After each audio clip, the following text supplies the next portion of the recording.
the inspiring story of Houston Texans defensive lineman Dylan Horton. He is set to take the field tonight against the Dallas Cowboys. This is nearly a year after he was diagnosed with stage 4 cancer. Will Reeves sat down with him and joins us again from Arlington, Texas. We've been looking forward to this story. Will, thank you. Good morning. Yeah, of course, Robin. Hello again. And when we watch football, we can often see the players as something like machines. We can forget or maybe never even know their very human struggles. Dylan Horton is a remarkable young man. He's an exceptional football player whose football glory, the dreams of football glory, are put on pause when the reality of cancer comes crashing through the door. But now he is back, and he's got some great perspective. What do you remember about the moment you found out that you were sick? I remember getting the call. I'm trying to understand, everything, the information he was saying, and I wanted to make sure my parents were on the call too. Dylan Horton was living his dream as a 23-year-old rookie defensive end for the Houston Texans when a call in October of last year changed his life. What were you diagnosed with? I was diagnosed with stage 4 Hodgkin lymphoma.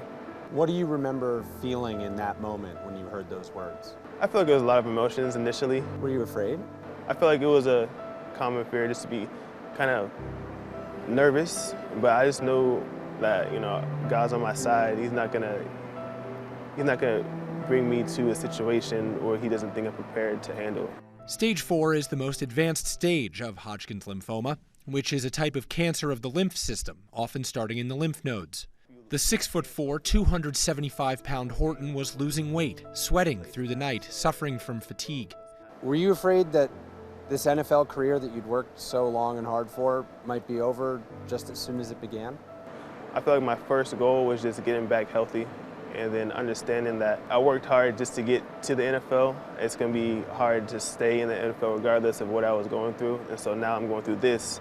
This included chemotherapy treatment through a port every 2 weeks. Horton says his support system was everything. My parents came down from Frisco whenever I was getting treatment. My brother, he moved out to Chicago, but whenever he could, he came down also.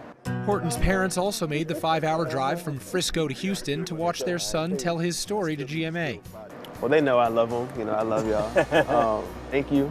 It was a long situation, but I feel like we stuck it out, After 6 months away from football, Horton was able to get back to working out. This fall, he returned to the Texans roster and is now in remission. Can you describe what those emotions were as you returned to play? Going out on the field, hearing all the fans cheering, it just kind of gave me goosebumps. How, if at all, did this diagnosis change your perspective? I feel like it's real easy to get caught up in, oh, I'm in NFL, I'm here, I made it. But kind of going through the situation definitely allows you to understand that life is bigger than football. I'm just struck by how in the moment you are. So I feel like thinking about the future is nice, planning for the future is even better, but we can't control the future, right? And the best thing you can do is worry about what you can control, and that's your actions in the present moment, like right now. We're all rooting for Dylan Horton, and I was talking to his parents when they came down to watch that interview. They said that they have a family mantra that they used even before Dylan was diagnosed with cancer. It's better than yesterday. That's what the Texans will try to be tonight on the field to get off a losing streak against the Dallas Cowboys, and it's what Dylan Horton's trying to be as a football player and as a man battling back from his cancer diagnosis. He is really showing it.